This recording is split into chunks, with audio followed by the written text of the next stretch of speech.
asked many of the people of Honduras, they said it was a Biden setup. Everything that goes wrong is a Biden setup. The reporter there was asking the president, why, on the one hand, he is saying that he wants to protect us all from drugs and drug traffickers, and we know what's going on in the Caribbean. On the other hand, he's pardoning the former president of Honduras, Juan Orlando Hernandez, who is currently in prison, serving a 45-year sentence for helping drug traffickers move hundreds of tons of cocaine into the United States. We'll talk about that a little bit, but Cenk, your dos centavos. Got that. Okay, so number one, there's a killer quote in this article about how this guy was basically making fun of Americans and how he was gonna get us all hooked on drugs. So if Obama had let this guy off, or Biden, wow, okay, so wait till you find out who this guy is. And then, of course, the second question is, why? Why are we letting one of the worst drug traffickers in history off with a pardon? It's insane. So let's try to figure out why. Well, not just, but okay, yeah, we will, but not just that. Imagine if Obama or Biden had let them off. Blame Biden for putting him in jail is the other side of it, right? So it's damned if you do, damned if you don't, right? Yeah, can you imagine if they're like, Biden comes in, he's like, oh, Trump put this terrible drug trafficker in jail. That was so wrong, the poor drug trafficker. I mean, he's so, what a terrible guy Trump was. So I released him right away so he could sell more drugs and make more fun of Americans as he does it. I mean, people would have taken his political head off, right? So let's see if Trump's under different rules or not, because this is outrageous. Well, I don't think we need this next segment to tell us that Trump is under different rules, but we will go ahead with it anyway. Late last week, the president forecast this on Truth Social, writing this. He said, I will be granting a full and complete pardon to former President Juan Orlando Hernandez, who has been, according to many people that I greatly respect, treated very harshly and unfairly. This cannot be allowed to happen, especially now after Tito Asfura wins the election, when Honduras will be on its way to great political and financial success. Vote, now we're all caps, for Tito Asfura for president, and congratulations to Juan Orlando Hernandez on your upcoming pardon. Hernandez was sentenced to 45 years in prison, as I mentioned last year, for his role in orchestrating not just one thing, but a decades-long drug trafficking conspiracy that not only flooded America with cocaine, but also ravaged his own country of Honduras. Prosecutors said that Mr. Hernandez was key to a scheme that lasted more than 20 years and brought more than 500 tons of cocaine into the United States. As president, Mr. Hernandez told the US officials that he was doing his utmost to stamp out drug trafficking. But prosecutors said his political career had been fueled by drug money as early as 2009, when he was still a lawmaker and vying to lead the Honduran legislature. Hernandez was, somebody who used bribery, and that bribery went all the way with Hernandez. Hernandez directed the police and military to protect smugglers who paid him off, to protect smugglers, and he promised to shield them from extradition to the United States. One accused co-conspirator was killed in a Honduran prison to protect the president, according to those court documents. He used drug money to manipulate the vote in 2 elections, the document said. During his initial run for president in 2013, prosecutors stated that his campaign was partially funded by notorious drug lord El Chapo, who gave him a $1 million bribe. Davis Leonel Rivera Maradiaga, a former leader of a gang called Los Cachiros, who admitted to being involved in the deaths of 78 people, also testified that he had bribed Mr. Hernandez with $250,000 delivered to the president's sister Hilda in exchange for protection. Another witness at his 2021 trial also stated that Hernandez boasted that we are going to stuff the drugs up the gringos' noses, and they're never even going to know it. I missed that party, by the way. Even though the country of Honduras celebrated his arrest after he left office in 2022, you'll recall the president just before saying that it's what the people want. The country celebrated his arrest. Trump still believes he's a great guy, and this was all a setup. You've made so clear how you want to keep drugs out of the U.S. Right. Can you explain more about why you would pardon a notorious drug trafficker?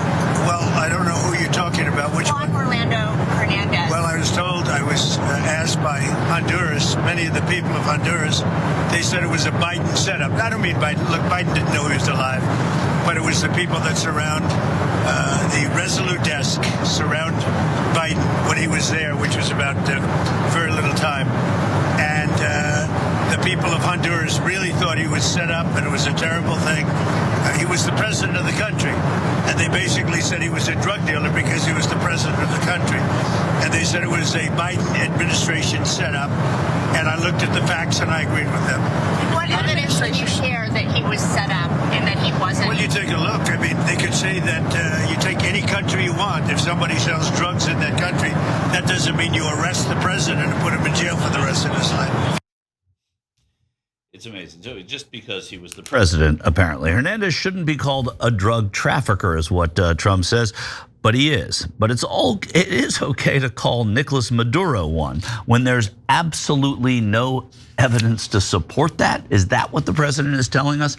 Again, this move completely undermines everything he is carrying out in the Caribbean basin. Now, Senator Tim Kaine of Virginia, the ranking member of the Senate Foreign Relations Subcommittee on the Western Hemisphere, that's a tough business card, called Trump out on that, saying on Face the Nation Sunday that Hernandez was the leader of one of the largest criminal enterprises that has ever been subject to a conviction in U.S. courts. And less than 1 year into his sentence, President Trump is pardoning him, suggesting that President Trump cares nothing about narco trafficking. So, Cenk, there's a lot here, but it is the most blatant, and actually the fact that the most blatant hypocrisy, and the fact that any presidential advisor said, hey, this is a good idea, as we're trying to mount what appears to be a false war with Venezuela. Yeah, there's an obvious culprit here. Let me give you the three potential. Joe Biden.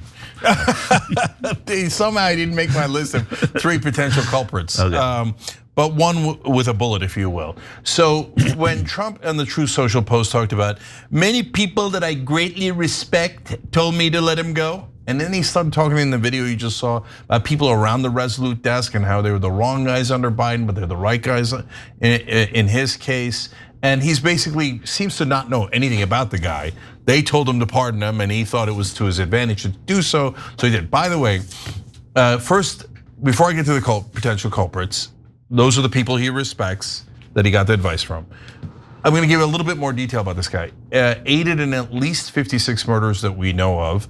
Dozens of traffickers, drug traffickers, testified during his trial and said, oh yeah, we did all these murders and he knew about it and he aided and abetted it. And by the way, we gave him the money so that he could rise up from an unknown rural congressman in Honduras to the presidency, right? So drug trafficking was not something he did on the side because he had access to power. That's how he rose up to having power in Honduras. And El Chapo apparently gave his brother $1 million bribe. And by the way, all of this stuff was proven in US courts.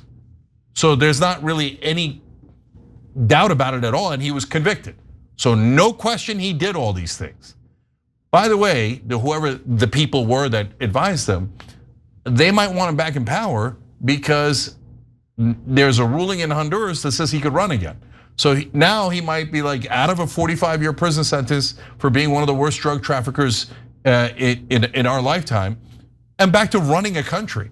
Okay, so who might have put him up to this? So number one is potentially donors, right? So that's who Trump usually does favors for. Oh, why are we going to potentially war with Venezuela when they do the least drug trafficking, right? Because of oil companies, and oil companies were huge donors to Donald Trump. So that's culprit number one, but I don't think the most likely. Culprit number two is, well, I gotta tell you this fact. Apparently Hernandez moved Honduras's embassy from Tel Aviv to Jerusalem. And that was very, very well received in power circles in Washington. Okay, so that's of course what Israel wants. They're very happy with it. So maybe they did a whispering. Oh, nah, you know, he's a terrible drug trafficker, but he did what Israel ordered him to do. So here we go. Go ahead and pardon him. By the way, it's not like Israel hasn't asked for pardons for people who have betrayed us and gotten it. Jonathan Pollard, right? One of the worst spies in American history.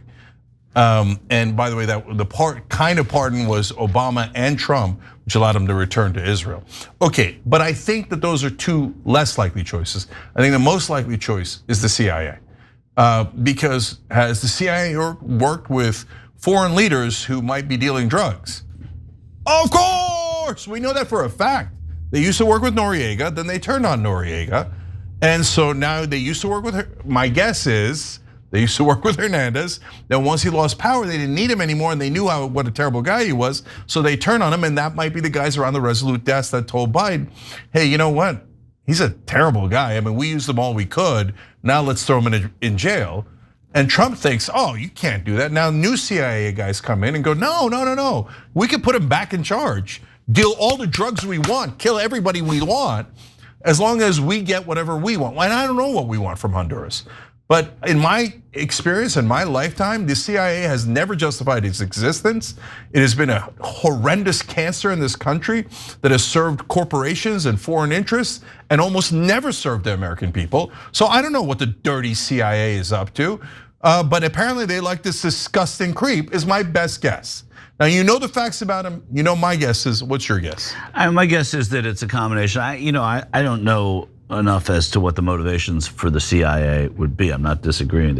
I just don't know, and I didn't think about it. I think Nayib Bukele in El Salvador and trying to sort of have a kind of a uniparty governance in El Salvador, where it's the rich and the influential in Central America, which is what Bukele wants. So he wants regime change in all the countries surrounding El Salvador.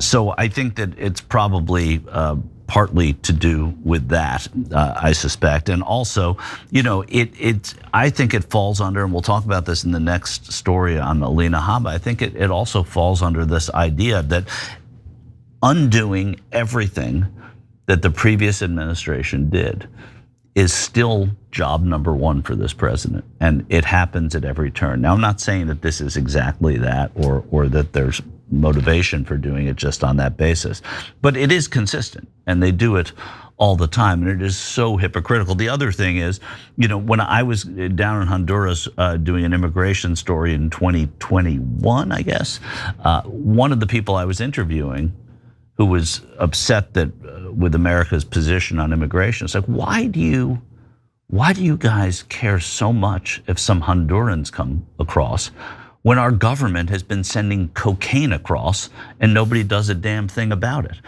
All you care about are the people because they look different. But the drug, the guy said to me, the drug is white, so it's okay.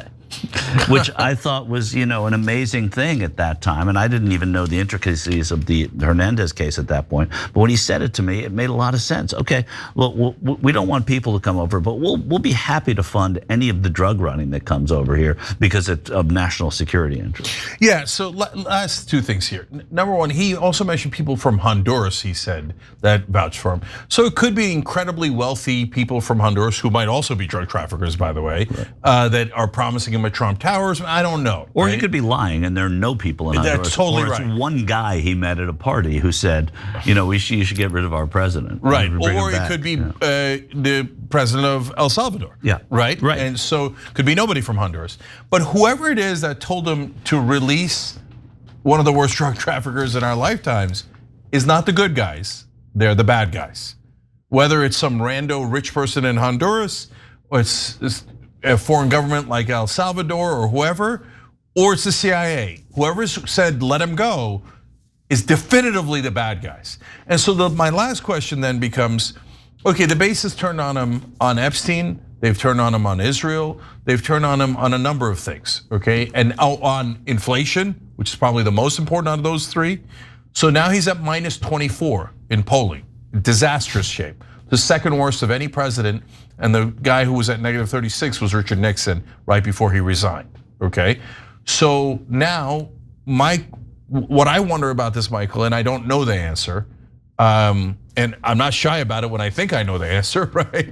So, but here I don't know if his base looks at this and goes, "Attaboy, way to let that drug trafficker go." And him talking about how Americans are so stupid, we're not even gonna notice it when he shoves the drugs up our nose and kills our family members. Yay, Mr. Trump, President Trump. Or are they gonna be like, wait, what the hell is this? Right. Especially because, and I don't say this tongue in cheek, his last name's Hernandez. And so many people in his base think that everybody with the last name Hernandez either shouldn't be here or should be in jail. So even if you take the details of it out, it's the kind of thing that I agree with you, Cenk, goes at the gut of what his base is, and his base is gonna say, what the hell is this? This is, and you're starting to hear it. I mean, you're starting to hear it among congressional Republicans who are now emboldened by the lame duckness of this president as early as it is.